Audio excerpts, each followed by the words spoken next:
Phone फेराईंदो साईं, राज कठा हिते थी वेंदे।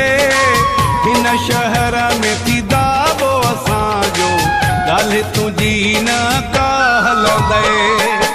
अहिड़ी फोन फेराईंदो साईं, राज कठा हिते थी वेंदे।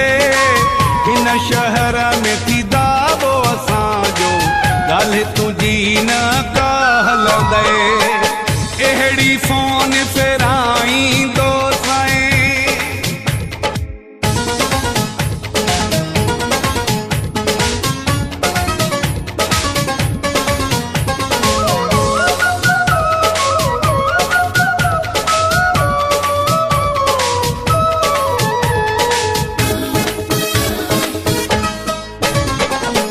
शींहनि सां कोन पाल पया थी, अॼु ताईं त ग़रीब मरिया थी। शींहनि सां कोन पाल पया थी, अॼु ताईं त ग़रीब मरिया थी। मूंसां फिटाए ग़लती कई थी, माफ़ी मूंखां वठिणी पवंदे। हिन शहर में थी दाबो असांजो, ॻाल्हि तुंहिंजी न का हलंदे। अहिड़ी फोन फेराईंदो साईं, राज कठा हिते थी वेंदे। हिन शहर में थी दाबो असांजो, ॻाल्हि तुंहिंजी न का हलंदे। अहिड़ी फोन फेराईंदो साईं।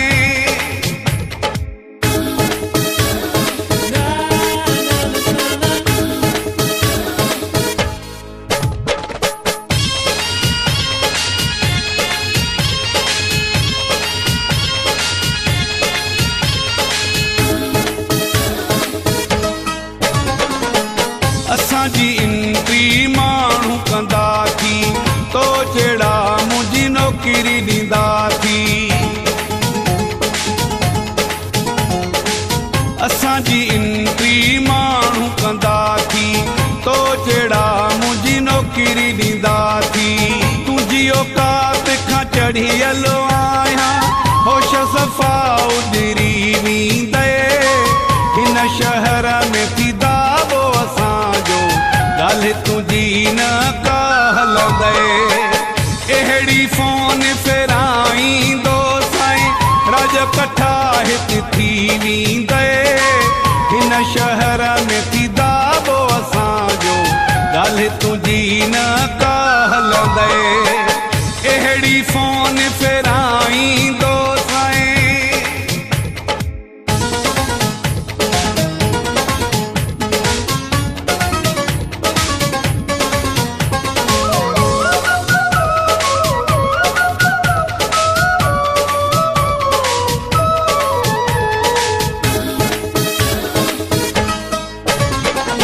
असांजी लेवल ते अची कोन सघंदे, खुर्शीद अबेड़े सां पुॼी कोन सघंदे।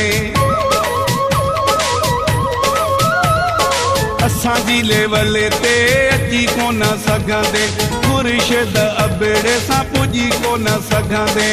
कच्छी ज़िले में मशहूर आहियूं, हर माण्हू तारीफ़ कंदे। हिन शहर में थी दाबो असांजो, ॻाल्हि तुंहिंजी न का हलंदे। अहिड़ी फोन फेराईंदो साईं, राज कठा हिते थी वेंदे। हिन शहर में थी दाबो असांजो, ॻाल्हि तुंहिंजी न का हलंदे। अहिड़ी फोन फेराईंदो साईं, राज कठा हिते थी वेंदे। हिन शहर में थी दाबो असांजो, ॻाल्हि तुंहिंजी न